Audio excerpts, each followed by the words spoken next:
যে কিতাব যে রাসূলকে কেন্দ্র করে নাজিল হলো সেই রাসূলকে লক্ষ্য করিয়া মুহাম্মদ বললেন না।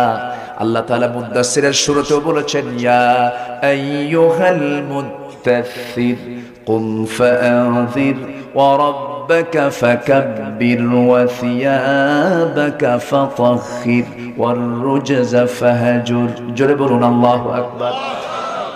হে চাদরাবৃত ব্যক্তি, কম্বলাচ্ছাদিত ব্যক্তি, আরেক জায়গায় ডাক দিচ্ছেন ইয়া আইয়ুহাল মুসাম্মিলু কুমিল লাইলা ইল্লা কালিলান নিসফাহু আওিল কুস মিনহু কালিলা আও জিদ আলাইহি ওয়া রাত্তিলিল কুরআনা তারতিলা।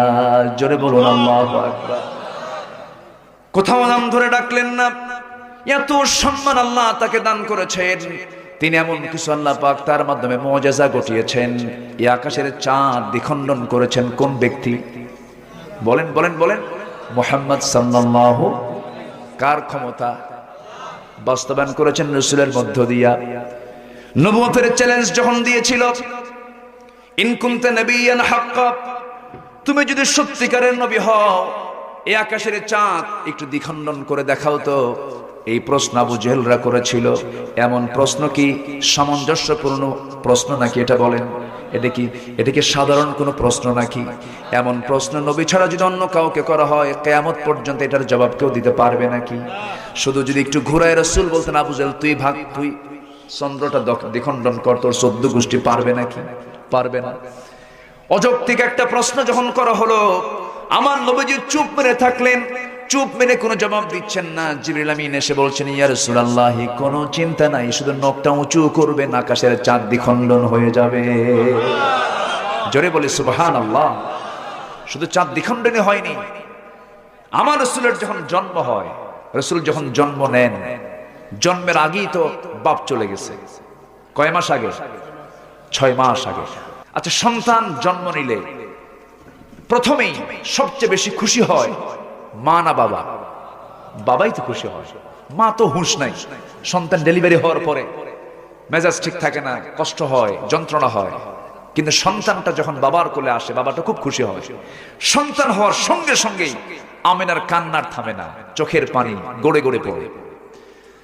তার কান্না থামে না, অঝরে ঝরায় পানি পড়তেছে। হারে আমার ফুটন্ত চাঁদ আমার গর্ভ থেকে পৃথিবীর জমিনে চলে এলো। সন্তানটা আমি যার কোলে দেব সেই কোলওয়ালা নাই, সেই লোকটা দুনিয়া থেকে বিদায় নিয়েছে। বাচ্চাটাকে কোলেও নিতে পারেন না, কান্নার পরিমাণ বেড়ে যায়। 2 দিন চলে গেছে, 2য় দিন রাত্রিবেলা আবু তালেব একদিন নবীজির নবুয়ত লাভের পর বলছেন মুহাম্মদ তুমি তো আজকে আল্লাহর পয়গম্বর হয়েছ, কিন্তু আমি তোমার জীবনের শুরুতে জন্মের 2 দিন পরে 2য় রাত্রিতে আমি এমন একটা দৃশ্য দেখেছি, আমার মনে হলো, স্মৃতিচারণ হলো, আমি কি তোমাকে বলবো নাকি? হ্যাঁ চাচা আপনি আমাকে বলেন। বলতেছে মুহাম্মদ আমি তোমাকে নিজের চোখে দেখেছি, তোমাকে দেখতে এলাম 2য় রাত্রিতে। তোমার মা খুব কান্নাকাটি করতেছে, তোমার কাছে নাই তোমার মা, তুমি একাকী শুয়ে আছো। তোমার মা তোমাকে খোলা আকাশের চাঁদের নিচে শুয়ে রেখেছে, কেউ তোমার পাশে নাই।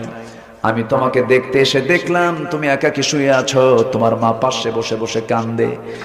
তোমার সামনে আমি দাঁড়ালাম, সেই সময় নিজের চোখে দেখেছি আকাশের যে চাঁদ, সেই চাঁদটা ডান দিকে ছিল।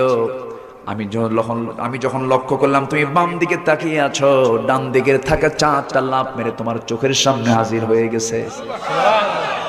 যখন তুমি ডান দিকে তাকাও, চাঁদ আবার ডান দিকে লাফ মেরে চলে যায়। তোমার সুন্দর 2টি হাত দিয়ে যখন তোমার হাতটা দিয়ে যখন চাঁদের দিকে তাকায় নিচের দিকে টেনে আনো, চাঁদটা তোমার চোখের কাছে চলে আসে। আমি কি ভুল দেখেছি না সঠিক দেখেছি? রাসূল মুস্কি হাসি মেরে বললেন চাচা আমার বাপ তো ছিল না, আমার মার মনটা